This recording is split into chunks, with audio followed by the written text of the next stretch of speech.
बच्चों यहाँ पर हम एक्सरसाइज 7.1 का फर्स्ट का थर्ड पार्ट करेंगे।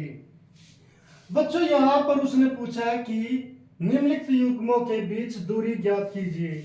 यानी कि यहाँ पर ये कोई बिंदु ए जिसको ए बी, यानी कि इसे मैंने ए बी नाम दे दिया और इसे मैंने बी नाम दे दिया। इनके बीच ए और बी के बीच में दूरी ज्ञात करनी है। तो उसके लिए बच्चों हम पहले क्या लिखते हैं कि हम जानते हैं कि बिंदुओं x जिसमें x1 y1 व y x2 y2 के बीच दूरी होती है। इसका फार्मूला लिख देते हैं बच्चों। क्या होता है एक्स वाई का फार्मूला कि x2 माइनस x1 इसका whole square plus y2 minus y1 इसका होल स्क्वायर। तो बच्चों यहां पर आप इसे x1 y1 मान सकते हो और इसे x2 y2 मान सकते हो।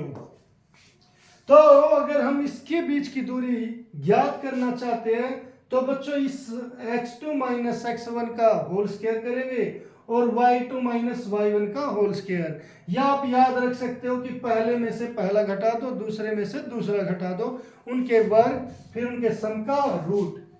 तो बच्चों यहां पर इसीलिए बिंदुओं,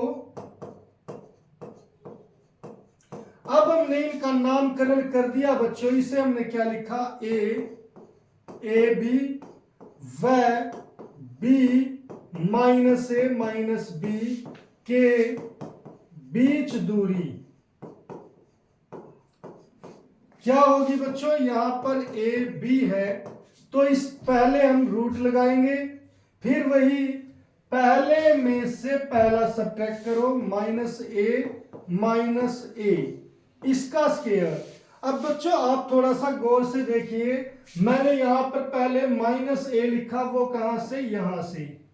ये माइनस फार्मूले में है और ये ए मैंने लिखा यहां से। तो इस तरीके से लिखा है।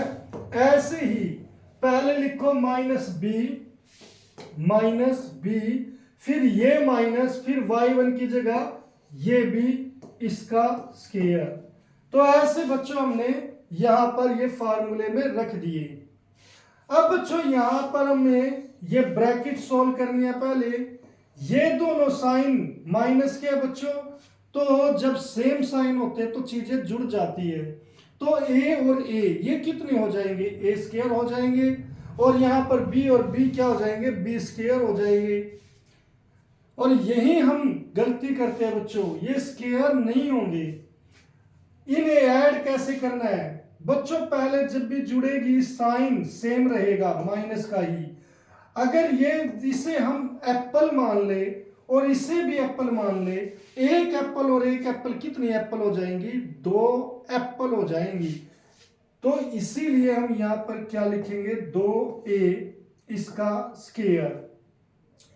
फिर बच्चों यहां पर भी ऐसे ही माइनस और माइनस सेम साइन है तो जुड़ जाएंगे। तो अगर ये एप्पल है तो ये भी एप्पल है, तो एक एप्पल और एक एप्पल कितनी हो गई, 2 एप्पल। अब मैं एक एप्पल क्यों कह रहा हूं, क्योंकि बच्चों यहां पर माइनस बी है, इसका मतलब बी के आगे कोई भी नंबर नहीं लिखा, तो यहां पर क्या लिखा है, 1 लिखा है। तो इसीलिए मैं एक एप्पल बोलता हूं। तो यहां पर बच्चों ये क्या हो जाएगा, -2b इसका होल स्क्वायर।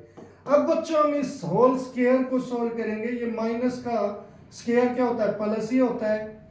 2 का स्क्वायर क्या होता है बच्चों, 4 होता है। a का स्क्वायर क्या होगा, a स्क्वायर प्लस माइनस का स्क्वायर क्या होता है, प्लस ही होता है। 2 का स्क्वायर क्या होता है, 4 होता है। b का स्क्वायर b स्क्वायर ही होता है। अब बच्चों यहां पर 4 इसमें भी है इसमें भी है, तो हम दोनों में कॉमन ले सकते हैं। तो ये हो गया a square plus b square, यहाँ पर ब्रैकेट, ये कॉमन आ गया बच्चों। अब वर्गमूल जो करना है, वर्गमूल करते वक्त बच्चों ये 4 का रूट हम कर सकते हैं। इसका वर्गमूल क्या होता है? इसका वर्गमूल होता है 2, और जिसका हम वर्गमूल नहीं कर सकते वो है ये चीज, और उसे हम A square plus B square as it is रख देते हैं। तो आंसर क्या आ गया बच्चों? 2 रूट ए स्क्वायर प्लस बी स्क्वायर। अब कई बच्चे इसे ऐसे कर देते हैं कि अगर रूट ए स्क्वायर प्लस बी स्क्वायर है तो इससे ये काट देते, इससे ये, और आंसर क्या आ गया? A B, A plus B, जो बिल्कुल गलत आंसर है बच्चों। हमें किस तरीके से करना है ये, और कुछ बच्चे ऐसे भी करते हैं कि इसे हम क्या लिख देते हैं? ए प्लस बी का होल स्क्वायर। ये बच्चों ए प्लस बी का होल स्क्वायर नहीं है, ये ए स्क्वायर प्लस बी स्क्वायर है, अलग अलग है। तो ऐसे ये इस रूट को नहीं काट सकते। अगर वो ऐसे काट देते तो बच्चों यहाँ पर ये अलग अलग स्क्वायर है तो ये भी काट सकते थे। तो बच्चों यहाँ पर थोड़ा ध्यान दे और इसे ध्यान पूर्वक करोगे तो ये क्वेश्चन ठीक से हो जाएंगे।